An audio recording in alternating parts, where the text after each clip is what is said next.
ప్రభు అయిన యేసుక్రీస్తు నామములో మీకు సమాధానం కలుగునుగాక. షలోమ్. హెబ్రీలకు రాసిన పత్రిక 12వ అధ్యాయము 14వ వచనము. అందరితో సమాధానమును పరిశుద్ధతయు కలిగి ఉండుటకు ప్రయత్నించుడి. ఉదయకాల సమయంలో ప్రభు ఈరోజు మనలందరినీ హెచ్చరిస్తున్నటువంటి రెండు ప్రాముఖ్యమైనటువంటి కార్యాలండి. ఒకటి, అందరితో సమాధానముగా ఉండుటకు.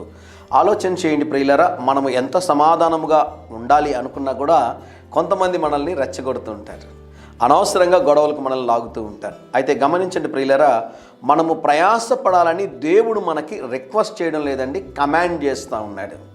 ప్రభు మనకిస్తున్నటువంటి ఆజ్ఞ ఏంటి అంటే, అందరితో సమాధానంగా ఉండడానికి ప్రయత్నం చేయండి.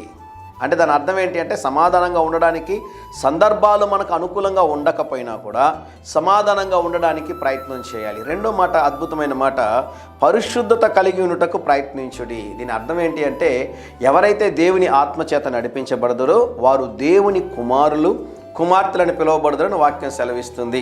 దీంట్లో దాగి ఉన్న సత్యం ఏంటి అంటే, పరిశుద్ధాత్మతో నిండినటువంటి వారు బూతులు మాట్లాడరండి.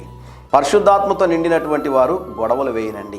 పరిశుద్ధాత్మ చేత నింపబడినటువంటి వారు ద్వేషము లేకుంటే కక్ష, ఈర్ష్య వారి హృదయంలో కలిగి ఉండరండి. ఆలోచన చేయండి ప్రియులారా, ప్రభు మనకిస్తున్నటువంటి ఉదయకాల సమయంలో రెండు హెచ్చరికలు ఏంటి అంటే, ఒకటి సమాధానంగా ఉండాలి, రెండోది పరిశుద్ధతను కలిగి ఉండడానికి ప్రయత్నం చేయాలి.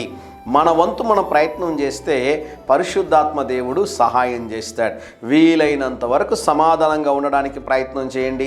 మీ ప్రమేయం లేకుండా కూడా మిమ్మల్ని ఇబ్బంది పెట్టి మీకు సమస్యలకు గురి చేసి మిమ్మల్ని భయంకరంగా హింసించినా కూడా ఓపిక పట్టండి, సమాధానంతో ఉండండి. ప్రభు మీ పక్షము నుండి యుద్ధం చేస్తాడు. మీకు న్యాయము చేసేటటువంటి దేవుడు ఉన్నాడు, మీ పక్షమున యుద్ధము చేసేటటువంటి దేవుడు ఉన్నాడు. ఆ దేవుడు తప్పకుండా మీలో ఉన్నటువంటి ఆ శాంత గుణమును బట్టి, మీలో ఉన్నటువంటి ఆ పరిశుద్ధాత్మను బట్టి మిమ్మల్ని తప్పకుండా హెచ్చిస్తారని దేవుని సేవకుడిగా తెలియజేస్తూ ప్రయత్నం చేద్దాం. పరిశుద్ధాత్మ దేవుడు మనకి సహాయము చేయునుగాక. ధైర్యంగా ఈ దినాన్ని ఎదుర్కోండి. దేవుని సన్నిధి మీకు తోడుగా వచ్చునుగాక. ప్రియ పరలోకపు తండ్రి, ఈ దినం మా ప్రియులు తలపెట్టుచున్న ప్రతి కార్యములో జయమును అనుగ్రహించుమని యేసు నామములో ప్రార్థిస్తున్నాము తండ్రి.